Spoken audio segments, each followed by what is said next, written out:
Ульяновск включается в праздничный марафон, приуроченный к 175-летию Ивана Яковлева. Делегация Чувашии приехала к соседям, чтобы обсудить подготовку к юбилейным торжествам и подписать соглашение о сотрудничестве. В столице области хранят память о просветителе, его трудах и созданной им Симбирской школе. Подробности у Дмитрия Ковалева.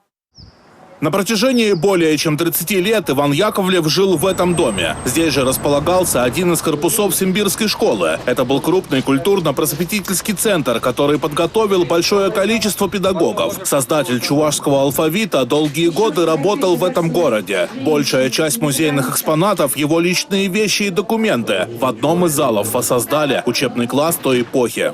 Мы все люди. Какая разница, какой национальности? Я прошло через всю его систему образования. Всегда мы вместе. И он, например, когда вызывал, ученик что-то говорил, Яков сам говорит: молодец, разбойник. Потому что слово «разбойник» у него было положительное отношение к ученику. Иван Яковлев – почетный гражданин Ульяновска. В городе есть и парк его имени. К памятнику просветителя делегация республики возложила цветы. Делегация республики встретилась с губернатором Ульяновской области. Алексей Русских отметил, что у двух регионов немало общего. Здесь проживает большое количество чувашей. Для дальнейшего сотрудничества в сфере образования профильные ведомства подписали соглашение.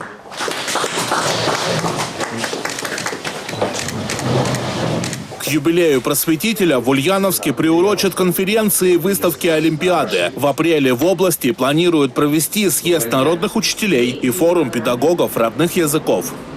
Впитывая вот эти знания, культуру, традиции, наши люди, дети становятся сильнее. Что это гениальный был человек.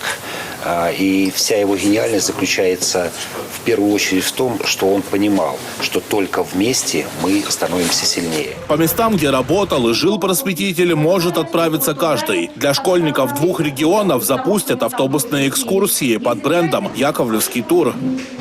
Я полагаю, что этот туристический маршрут будет очень востребованным. И, конечно, в первую очередь мы его будем совместно реализовывать с Министерством просвещения. Многие регионы сплотились вокруг педагога, наставника, патриарха Ивана Яковлевича Яковлева. В ближайшее время делегация Ульяновской области приедет и в Чувашию, чтобы отметить вместе юбилей Ивана Яковлева. Дмитрий Ковалев и Виктор Чугаров. Республика из Ульяновска.